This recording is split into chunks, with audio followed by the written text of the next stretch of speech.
¿Es cierto, maestro, que en aquel entonces con 7 años lo hicieron hacer 7 bises? Sí. ¿Y hoy qué pasó con los bises, que la gente pedía más y más? Después de la quinta sinfonía no se puede tocar un bis. Además hoy tenemos concierto todavía a las 8:30. Nos decía mucha gente que es la primera oportunidad en que puede verlo en vivo, que lo conocen y que lo han disfrutado muchísimo, ¿no? Apoyando un poquito esta idea que decía usted de que no hay que ser un entendido de la música clásica para poder disfrutarla. No, naturalmente que la educación musical es importante. Cuando se sabe algo de una cosa, se disfruta más. Es un pueblo culto el pueblo argentino, ¿verdad, maestro? Sí, el pueblo argentino musicalmente es un pueblo muy... ¿Sabe lo que le estaba diciendo? Que los gobiernos, no solo el gobierno argentino, todos los gobiernos, en lugar de lamentarse que la cultura es muy cara y que no hay dinero para las subvenciones, tienen que invertir el dinero en la educación musical. Sí, y mejor que lo que puede pasar hoy, digo, elevar el espíritu humano. La cultura que eleva el espíritu humano, Daniel, vos apostás a la excelencia. Y eso es levantar para arriba, nunca apostar. ¿Por qué ser banales o chabacanos cuando se puede ir para arriba? Gracias, Daniel. Una reflexión. ¿Cómo se eligió el programa de hoy? ¿Por qué estas 2 obras de Beethoven? ¿Cómo eligió el programa? Más bien razones prácticas, porque esta noche estamos tocando todas las sinfonías y esta noche tocamos la sexta y la quinta. Queríamos tocar una sinfonía que la gente conozca y la quinta creo la más famosa de todas y entonces nos pareció justo. Usted decía que va a tocar justo a pocas cuadras donde nació, en la calle Arenales. Claro. Bueno, ¿qué sensación le trae a usted esta presentación? ¿Usted no cree que yo voy a pretender de acordarme de cómo nací?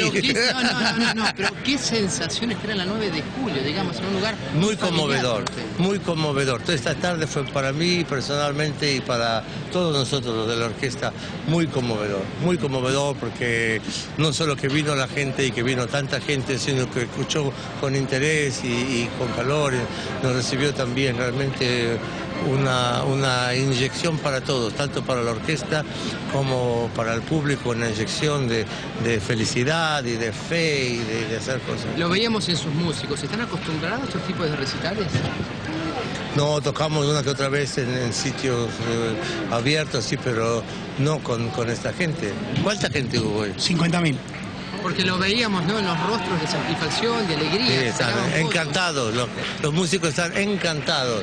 Y por encima de todo, además, el mensaje de paz que conlleva implícito esta orquesta, ¿verdad? Bueno, esta orquesta es una orquesta que lleva el mensaje que tenemos que acostumbrarnos a vivir juntos.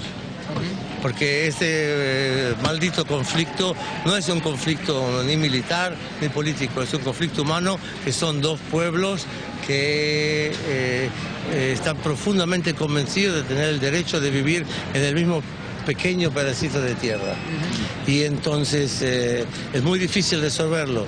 Yo creo que ahora los palestinos tendrían que declarar unilateralmente el Estado palestino en las fronteras que todo el mundo reconoce, las Naciones Unidas y todos los diferentes países, tanto de Europa como de Asia, como de todo el continente americano, que son las fronteras del 67, para poder negociar con Israel con igualdad. Porque este proyecto, esta orquesta funciona porque hay igualdad. Aquí en los ensayos no se pregunta a nadie qué pasaporte, ¿tenés pasaporte palestino o tenés pasaporte israelí? No. Entonces la igualdad es lo primero que hay que hacer y eso es lo que yo estoy más que nunca convencido, que se habla y llevamos ya más de casi 20 años y las negociaciones se están convirtiendo en el fin.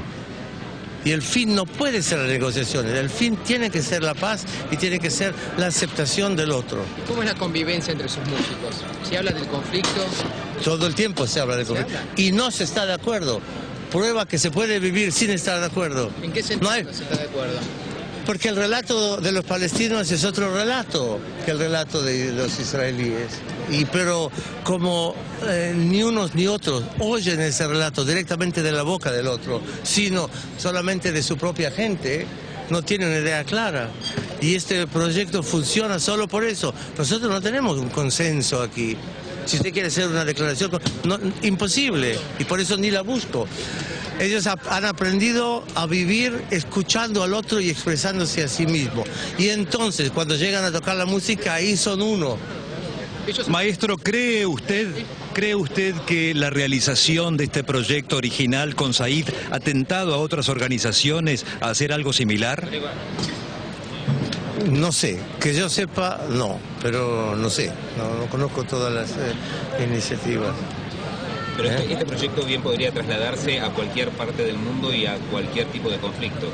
Este proyecto va a alcanzar su dimensión total el día que la orquesta pueda tocar en todos los países que están representados en la orquesta.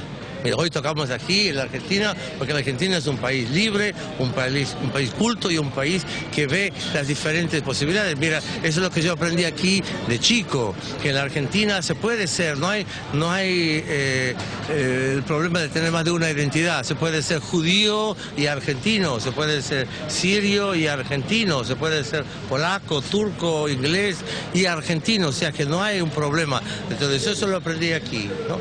Y por eso es importante que esta orquesta pueda tocar en todos los países que están representados. Tiene que tocar en Tel Aviv, tiene que tocar en Beirut, tiene que tocar en Damasco, tiene que tocar en Cairo, en Ramallah ya tocamos, pero volver a tocar y todo eso. Bueno, la gente se quedó con un bife. Por eso vamos a volver. Usted dígale al ministro que tenemos que volver. ¿El año que viene? Bueno, que le vaya bien.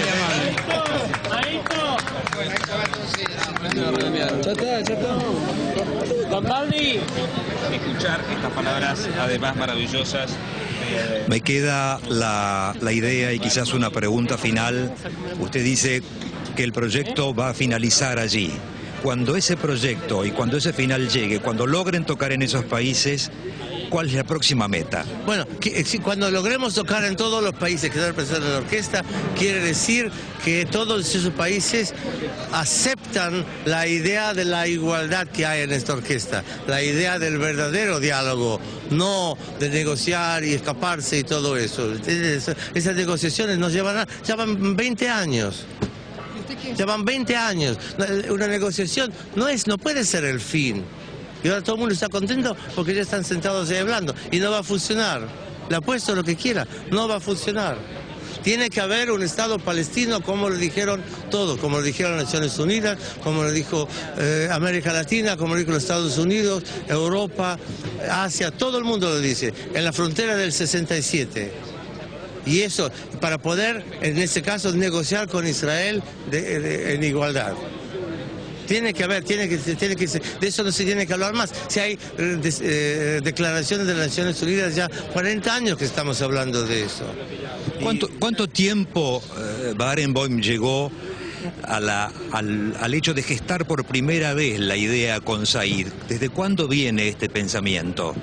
No, el pensamiento de involucrarme en la solución o la reflexión, porque yo no tengo el poder para solucionar eso del conflicto, es mucho antes de que conozca a Said. Mucho antes, en el año 70, cuando hubo una matanza terrible en Jordania de los palestinos. Yo estaba muy lejos, estaba en Australia. Y la entonces primer ministra de Israel, Golda Meir, que dijo, pero ¿por qué se habla del pueblo palestino? Nosotros somos los palestinos. Y yo dije, no puede ser. Yo fui a la escuela 10 años en Israel, nunca vi un palestino. ¿Cómo se puede decir que nosotros somos los palestinos? Ahí empecé a pensar y a indagar y a interesarme todo eso. Y cuando lo conocí a Said en el 92, yo ya estaba, pero fue un encuentro muy importante, yo creo, para los dos, porque él me decía siempre que tampoco había encontrado a un israelí que no sea anti-israelí, pero que acepte a los palestinos. O sea, en Israel hay gente que dice Israel no tiene razón de existir. Yo no digo eso, todo lo contrario. Israel debe existir, la seguridad de Israel debe estar asegurada, pero también tiene que haber un Estado palestino. ¿Cree que la participación de Estados Unidos en este caso ayuda a resolver el conflicto o no? Por ahora no, yo estoy muy desilusionado. Yo estoy muy desilusionado porque cuando el presidente Obama hizo su famoso discurso en Cairo, despertó expectativas y todo, que lamentablemente no surgieron. Tiene que haber un Estado palestino. Maestro, Ya está. Tomar estas decisiones y estas posturas le ha valido aplausos, pero también críticas a veces muy duras. ¿En algún momento pensó en bajar los brazos o dejar esto de lado? No. Yo ahora soy criticado por ambas partes. En Israel porque dicen que soy un traidor y en Palestina porque soy israelí. Así que algo justo debe haber en lo que estoy diciendo. Chao. Maestro.